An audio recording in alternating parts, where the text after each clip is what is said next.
მოგესალმებით. ჩვენი გადაცემა დროში მოგზაურობა არის ეთერში და არც კი ვიცი როგორ უნდა შევაფასო ის მასშტაბი თუ რა მასშტაბის ტექსტთან ერთად უნდა ვიმოგზაუროთ დღევანდელ ეთერში ჩვენ სტუმრებთან ერთად. უბრალოდ სანამ სტუმრებთან საუბარზე და მათ წარდგენაზე გადავალ, მანამდე შესავლის სახით ვიტყვით, რომ ჩვენ დღეს ვეხებით ერთ-ერთ უძველეს ბიბლიურ ტექსტს, რომელიც შეგვიძლია თავის თამამად ვთქვათ, რომ უძველესი სასიყვარულო ტექსტია.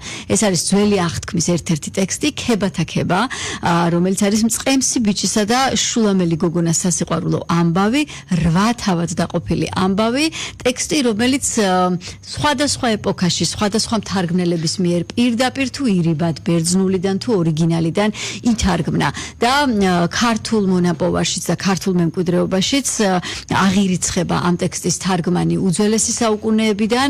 შემდეგ სტუმართან ერთად გავშლით იმ თემას, რომ ჯერ კიდევ შუშანიკის წამებაში არის ტექსტში ისეთი მინიშნებები, სადაც ხედავთ, რომ შუშანიკი ბიბლიურ ტექსტებს კითხულობს. შემდეგ არის ოშკის ბიბლია 978 წელი, ათონის ბიბლია, არის სხვადასხვა ფოლიანტები, რომელიც სხვადასხვა საუკუნით თარიღდება, ძირითადად ეს არის მე-7-მე-8 საუკუნე, გელათის ბიბლია, სულხან საბას მოსკოვური ბიბლია, რომელიც აუცილებლად უნდა ვთქვათ და შემდეგ უკვე აქეთ ნაწილში შემოდის მე-20 საუკუნე. და თუ რატომ საუბრობთ დღევანდელ გადაცემაში ამ თემაზე, სწორედ მე-20 საუკუნის თარგმანი არის ჩვენი მთავარი ფოკუსი და ინტერესის წყარო, იმიტომ რომ ძალიან საინტერესო გამოცემის პრეზენტაცია შედგა სულ რამდენიმე დღის წინ, ქებათა ქება, რომელშიც შესული არის მხოლოდ მე-20 საუკუნის თარგმანები. აქ უნდა ვთქვათ, რომ შესული არის 9 თარგმანი, თუმცა თარგმნელი გახლავთ 8 ადამიანი, რომელთაგან 2 მათგანი სხვათა შორის დღესაც არის თანამედროვეებისთვის ცოცხალი და ეს არის ილუსტრირებული ძალიან საინტერესო, ლამაზი, ეფექტური და შინაარსობრივად დატვირთული გამოცემა, რომელიც იქნება ჩვენი საუბრის მთავარი თემა. და საუბართან ერთად გვექნება, რა თქმა უნდა, მოგზაურობა ამ ტექსტთან ერთად და ძველ მთარგმნელებსაც შევეხებით, ასე ვთქვათ. მოდი წარვადგინოთ ჩვენი სტუმრები, რომლებიც სტუდიაში შემოგვიერთდნენ. მოგესალმებით, დიდი მადლობა სტუმრობისთვის. ეკატერინე ნავროზაშვილი გახლავთ, ფილოლოგიის დოქტორი, პროექტის ავტორი, ამ პროექტის ავტორი და შემდგენელი, რომელიც 15 წლის განმავლობაში ელოდებოდა იმ მომენტს, თუ როდის გამოიცემოდა ეს წიგნი, იმიტომ რომ 15 წელი, ასე ვთქვათ, იყო გამზადებული პროექტი მის სამუშაო მაგიდაზე. და ქალბატონი იახურციძე, რომელმაც აი 15 წლის შემდეგ უკვე, ასე ვთქვათ, შეკრა პროექტად აქცია და არაჩვეულებრივ გამოცემას ჩაუდგა სათავეში და ეს გამოცემა უკვე ხელთ გვაქვს. ქალბატონი ია გახლავთ, ხელოვნებაცოდნეობის დოქტორი, ხელოვნების განვითარების ფონდის IMT-ის დაფუძნებელი. ჩვენ სტუდიაში დაინახავს ის მაყურებელი, ვინც Facebook-ისა და YouTube-ის საშუალებით გვიყურებს, რომ სხვადასხვა გამოცემებით არის სავსე მაგიდა და აი ეს ყველაფერი არის ქალბატონი იას პროექტი, რომელზედაც ასევე ვისაუბრებთ ჩვენ. გამარჯობა. ცოტა გრძელი შესავალი გამომივიდა, მაგრამ თუ დროში მოგზაურობთ, არ შეიძლებოდა არ გვეთქვა თუ რა მასშტაბის ტექსტთან გვაქვს საუბარი. ქებათა ქება. მოგესალმებით. მე-20 საუკუნის თარგმანები, რომელიც იწყება 1924 წლიდან და მოდის 90-იან წლებამდე, ხო? და ყველა მათგანი გაერთიანებული არის ამ ერთ წიგნში. ქალბატონო ეკა, ესეთი შეკითხვა მექნება. მიუხედავად იმისა, რომ ეს ყველა ერთი ტექსტის თარგმანია, დროსთან ცვალებადობა, თარგმნელის სახასიათო ენა, ტექნიკა თარგმნის, ეს ყველაფერი საერთო ჯამში განსხვავებულ ტექსტებს გვთავაზობს, მკვეთრად განსხვავებულს. მოგესალმებით, დიდი მადლობა სტუდიაში მოწვევისთვის და აქვე ძალიან დიდ მადლობას მოვახსენებ ქალბატონ იახურციძეს და მის ფონდს, ქალბატონებს, ქალბატონ თამარს და ქალბატონ მარინას, რომლებმაც ფაქტობრივად ვთქვი და გავიმეორებ კიდევაც ჩემს ოცნებას ფრთები შეასხეს. ხა რაც შეეხება ამ თარგმანებს, რასაკვირველია, თარგმანები გვიჩვენებს განვითარების, ქებათა ქების განვითარების ტენდენციას, თარგმანის განვითარების ტენდენციას. იწყება 1923 წლით პირველად გერცელ ბააზოვმა ტრიბუნაში გამოაქვეყნა გაზეთ ტრიბუნაში თავისი თარგმანი და აი გერცელ ბააზოვის შემდეგ უკვე ნათანელიაშვილი თარგმნის, გრიგოლ ფერაძე, ზურაბ კიკნაძე, იცხაკ დავითი, შალომ დავითი, იცხაკ დავითი, შალომ დავითი და ბოლო თარგმანი, რომელიც ორიგინალიდან არ არის შესრულებული, ეკუთვნის ბატონ დავით წერედიანს. აი ერთი სანამ ბატონ დავით წერედიანამდე 90-იან წლებამდე მოვალთ, მანამდე შუა ნაწილში 1931 წელს ძალიან საინტერესო და ამაზე გავაკეთოთ აქცენტი გრიგოლ ფერაძის გამოცემაში, იმიტომ რომ საფრანგეთში გამოდის ჟურნალი ჯვარი ვაზისა და მან არ იცის რომ პარალელურად ამ წლებში საქართველოს ტერიტორიაზე უკვე ითარგმნება ეს ტექსტი და თვითონ იღებს ინიციატივას რომ თარგმნოს.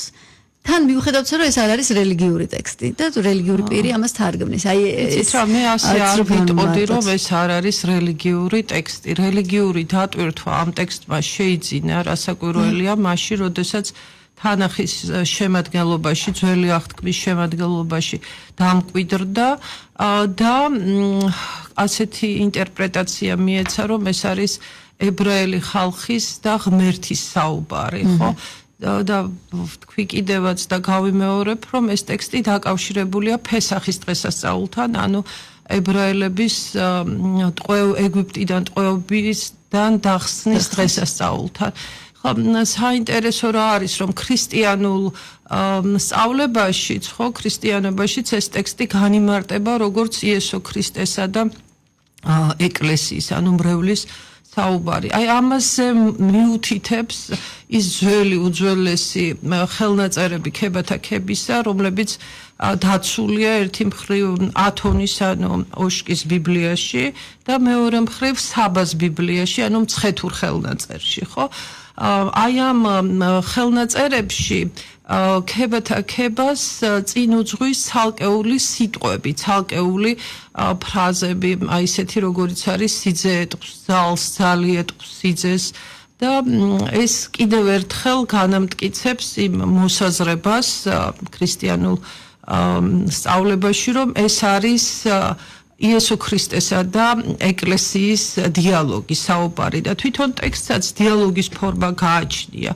დაუბრუნდეთ ზოგადად ბიბლიის კრიტიკის დაარსებამდე სასტიკად იგზალებოდა განსხვავებული აზრის გამოთქვა. აი მაგალითად ცნობილია, რომ ერთმა ადამიანმა, რომელმაც მიუთითა და ხმამაღლა განაცხადა, რომ ეს ტექსტი სხვა არაფერია თუ არა ეროტიკული ნაწარმოები, სასიყვარულო სიმღერების კრებული, ის ადამიანი ქვეყნიდან გააძევეს, გაანკვეთეს. მაგრამ მას შემდეგ, რაც ბიბლიის კრიტიკა იწყებს აღმოცენებას და ბიბლიის კრიტიკა სხვადასხვანაირად, სხვადასხვა ინტერპრეტაციებს თავაზობს, კითხავს ძველი აღთქმის წიგნებისა, მათ შორის ქებათა ქების განმარტებებიც იცვლება და აქ უკვე საუბარია სხვადასხვა ინტერპრეტაციაზე, რომ ეს წიგნი წარმოადგენს შულამელი, თქვენ სწორად აღნიშნეთ და აი ამაზედაც გავამახვილებ თუ შეიძლება ყურადღებას, წარმოადგენს გოგონას და მწყემსების უფრო სწორედ სასიყვარულო თავგადასავალს, ან მეორე მხრივ ეს არის მეფე სოლომონისა და სულამითის სიყვარულის ისტორია. ახლა აი თარგმანები, ეს თარგმანები ძალიან მნიშვნელოვანია, ჯერ ძველი თარგმანები, თქვენ უკვე ჩამოთვალეთ და მე აღარ გავიმეორებ და თანამედროვე თარგმანებიც მნიშვნელოვანია იმ თვალსაზრისით, თუ როგორ ხდება აი თარგმანის სხვადასხვა ელემენტის გადაწყვეტა, როგორ გადმოდის თარგმანებში ორიგინალის ფორმა და შინაარსი, ხო? ძალიან საინტერესოა, ზოგადად თარგმანის თეორიაში არსებობს კრიტერიუმები, რომელიც თარგმნელმა უნდა დაიცვას და გაითვალისწინოს, აი მაგალითისთვის რომ ავიღოთ ფორმა და შინაარსის გარდა, ვთქვათ, დაცულია თუ არა ეპოქის სტილი, ხო? ეს ძალიან მნიშვნელოვანი ასპექტი და საკითხია თარგმანის თეორიაში, ასევე მოხდა თუ არა ორი კულტურის სინთეზი თარგმანში და რამდენად არიან აი ეს მთარგმნელები კულტურტრეგერები, ანუ რამდენად აფართოვებენ თარგმნელები მკითხველის თვალსაჩინოს, ხო, ლიტერატურას თავის მხრივ. და აი არის ერთი კომპონენტი. ორიგინალში როგორც მოგეხსენებათ, არის ანთროპონიმები, ტოპონიმები, ასევე მცენარეთა სახელები, ძალიან საინტერესო წიგნია, ბევრი თვალსაზრისით, მხატვრული ხერხები, ხო, ეს არის შედარება, მეტაფორა, ეპითეტი, ცალკე გამეორება და ასე შემდეგ და ასე შემდეგ. ანუ და ორიგინალში როგორც მოგახსენეთ, წერია დავიდი, სახელი, ანთროპონიმი და ასევე წერია სოლომონი, რომელიც წარმოითქვის როგორც შლომო. დიახ.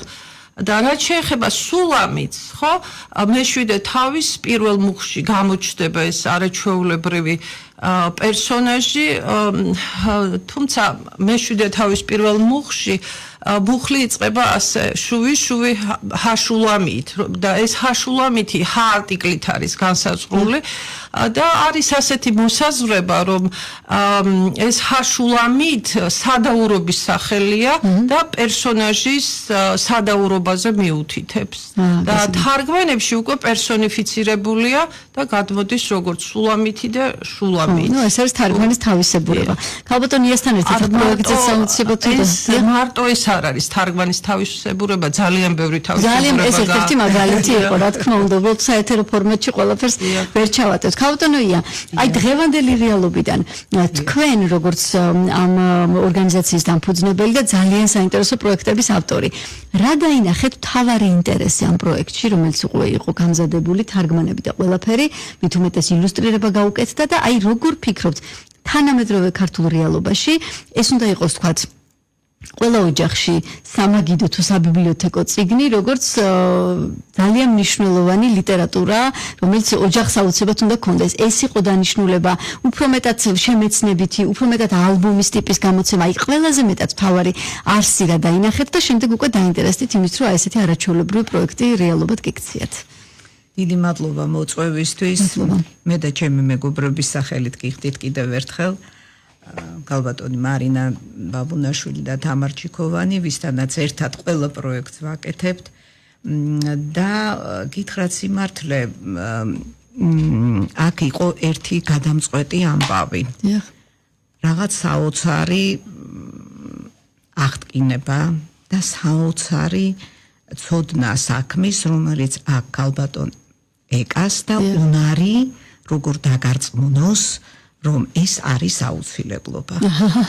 ნამდვილად, იმიტომ რომ ჩვენი ფონდი ამჟამად და უკვე ბევრი წელია დაკავებულია ძირითადად პროექტის რუსთაველი 21 საუკუნე, რომელიც მოიცავს ძალიან ბევრ თემას.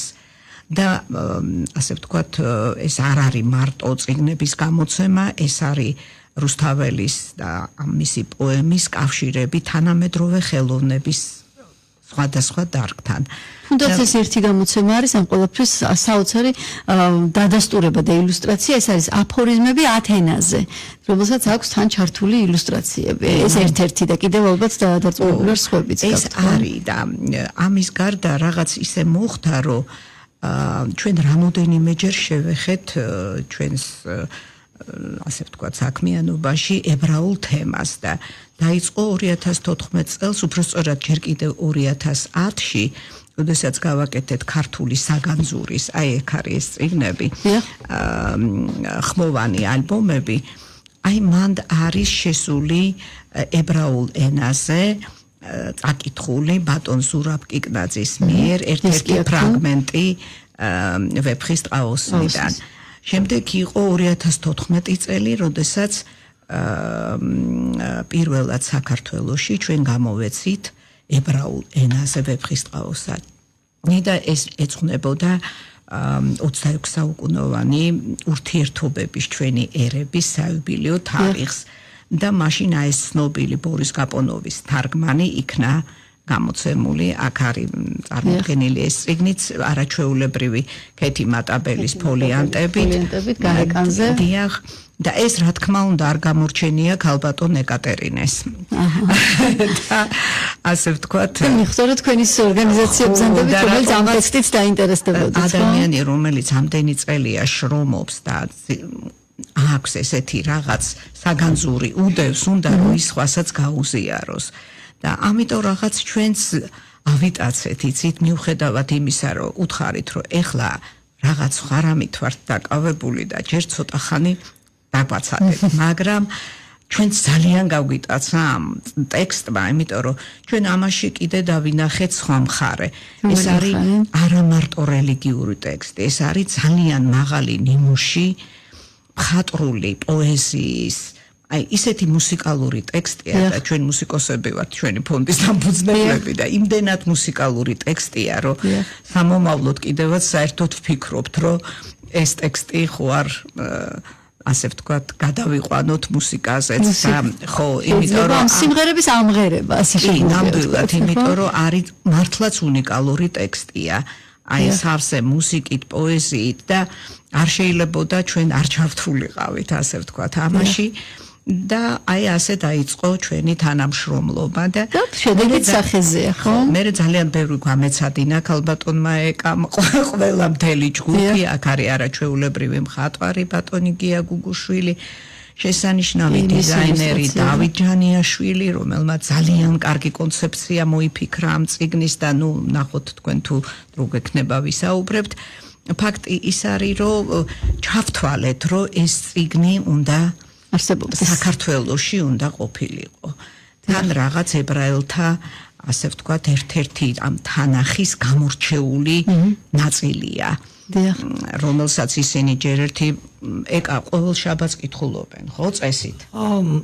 ეს არის წიგნი ცოცხალი ორგანიზმი, რომელიც სულ იკითხება და სულ პროცესშია, ხო?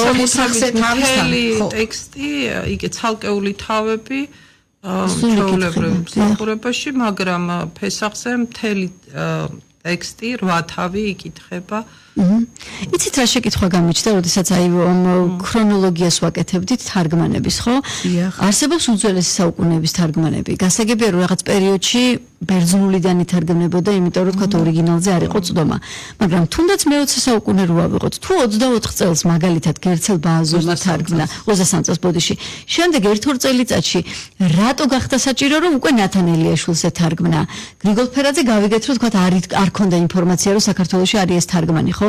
90-იანებში ცალკე პოეტურად თარგმნის აბრაამ მამისთვალოვი, ცალკე 99-ში დავით წერედიანი თარგმნის. ანუ თუ არსებობს ეს ტექსტები და ამ თარგმნელებმა ეს იციან, თავიანთი ვერსიების მოსინჯვა უნდათ? სვაი რატო ემატება და ემატება ერთმანეთს თარგმანი? ესე იგი, მინდა გითხრათ, რომ ეს უძველესი თარგმანები თქვენც აღნიშნეთ, რომ შესრულებულია თარგმანის თარგმანიდან, ხო? ანუ ბერძნული ენიდან, რასაც ვერ ვიტყვი ბოლომდე სლავურ ბიბლიაში, ანუ უკაცრავად მოსკოვურ ბიბლიაში, ანუ ბაქარის ბიბლიაში არსებულ ქებათაქების ტექსტზე, ეს ტექსტი ჩასწორებულია სლავური ბიბლიის მიხედვით. და რაც შეეხება მე-20 საუკუნემ უკვე დააყენა საკითხი იმის თაობაზე, რომ ეს ტექსტი უშუალოდ თარგმნილიყო ორიგინალიდან, არა თარგმანი ქონოდა, არამედ ორიგინალიდან თარგმნილიყო. ეხლა გერცელ ბააზოვი 23 წელს თარგმნის, როგორც უკვე არაერთ გზის აღნიშნეთ, თუმცა მიუთითებს ერთ თარგმანზე, ეს არის პეტრე მირიანაშვილის თარგმანი, რომელიც ასევე თარგმანის თარგმანს წარმოადგენს და გერცელ ბააზოვი წერს, ჩემი სურვილი იყო ებრაული ენიდან მეთარგმნა, რადგანაც აი ეს ებრაული სული, სტილი გადმომეტანა ის მხატვრულ ესთეტიკური თავისებურებები, რაც ქებათაქების შირხაშირიმისთვის არის დამახასიათებელი ქართულ ენაზეო. და შემდეგი მთარგმნელი თავის ვერსიას სწავლობს. ეს ადამიანი ერთად მოღვაწეობს, გერცელ ბააზოვი და ნათან ელიაშვილი. ერთად ქმნიან გაზეთს, რომელსაც ქვია მაკავეელი. აი იმ პერიოდში რამდენიმე ნომერი გამოიცა, ისინი ცდილობენ, რომ ებრაული არა მარტო ბიბლიური პოეზია, არამედ ებრაული ლიტერატურა თარგმნონ ქართულ ენაზე და გააცნონ ქართულ მკითხველს აი ეს მხარე. და ისინი თარგმნიან როგორც გალობათა, ან გალობა და ხას უსვავენ, რომ ზუსტადაც რომ ქებათაქება არის რელიგიური დანიშნულების. ეს არის საგალობელი. ნუ ეხლა თქვენ ისაუბრეთ გრიგოლ ფერაძეზე, და ამ უნიკალურ თარგმანზე 1932 წელს ბეჭდავს, 31 წელს აარსებს ჯვარი ვაზისას და 32 წელს ბეჭდავს და ეს გრიგოლ ფერაძე თვითონ არის თარგმნელიც, ამ ჟურნალის გამომცემელიც და მკვლევარიც და ასე შემდეგ და ასე შემდეგ. და შემდეგ თარგმანებს რაც შეეხება ეს განვითარების რატო იყო საჭირო, ხო? იმიტომ რომ ქალბატონმა იამ აღნიშნა ეს არის გამორჩეული ტექსტი, პოეტური ტექსტი, ხო? ჟანრის მიხედვითაც პოეტურ ნაწარმოებთა რიცხვს განეკუთვნება და ყველა ცდილობს აი ამ დიდებული არაჩვეულებრივი უნიკალური ტექსტის თარგმნას და რაღაც საკუთარი ინტერპრეტაციის შემოთავაზებას. სანამ ქალბატონ იასთან შეკითხვას დავსვამ, ერთ პატარა წყარეთს წავიკითხავ, სწორედ გრიგოლ ფერაძის თარგმანიდან პირველი თავი, ქება პირველი, ამბორ მიყოს მეამბორითა პირისა თვისითა, რადგან შენი ალერსნი ღვინოზე დუტკბესია. და არის კიდე უფრო პოეტური და უფრო მეტად გალექსილი თარგმანები, რომელიც აი ქალბატონია რომ მოვხსნათ პროფესიული განათლება, ხელოვნების ცოდნა ეს ყოფილი და ავიღოთ ერთი ჩვეულებრივი მკითხველი, რომელიც ამ წიგნს აიღებს და გადაშლის, ხო? დაინახავს ამ მრავალფეროვნებას, მიიღებს ალბათ ძალიან დიდ სიამოვნებას ამ ტექსტის სხვადასხვანაირი ვერსიების კითხვის დროს. თქვენი ვფიქრობ, რომ აუცილებლად იცით, იმიტომ რომ ისეთი ლამაზია ეგ პოეზია, რომ დღეს შეიძლება ერთი წაიკითხოს. როგორი ლამაზიც გამოცემა. ხო, რაღაც ერთის წაკითხვა მოუნდეს.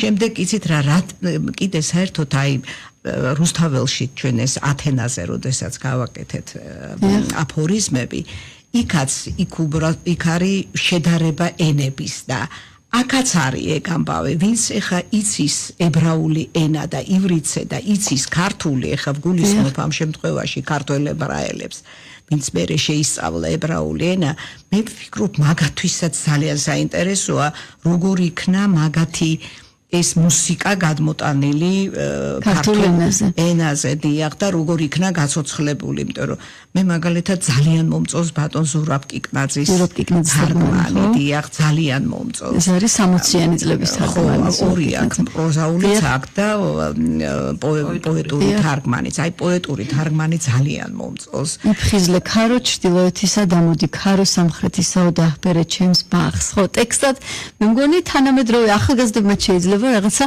თავიანთი რაინდულ და რომანტიულ ისეთი სათრფიალოა. სათქმელში ჩააქსოვონ აქედან თითო პროზა. ძალიან ლამაზია თავისთავად და ამიტომაც იცით რაღაც ლამაზ ტექსტებს ლამაზი გაფორმებაც უნდა და ამიტომ ჩვენ ძალიან დიდ მნიშვნელობას ვანიჭებთ ყოველთვის წიგნის დიზაინს. და ამ ხრივ ძალიან გაგვიმართლა, რომ აი დათო ჯანიაშვილმა ძალიან კარგად შეიგრძნო ეს პოეზიაც, ეს მთელი სამყარო, ის ბიბლიური სამყარო და იმოგზაურა ზუსტად თქვენ ასე ვთქვათ სათაურ შევეხმიანები, დროშიც იმოგზაურა და ტექსტიც, ხო? ყველამ ვიმოგზაურეთ რაღაც ამ საოცარ რამდენი საუკუნე გამოდის ეკა? როგორ გამოვთვალოთ, როგორ გინდება? მე-10 საუკუნიდან მე-3 საუკუნემდე. ხო, საშიშია ცოტა რომ ვერც ფიქრობ.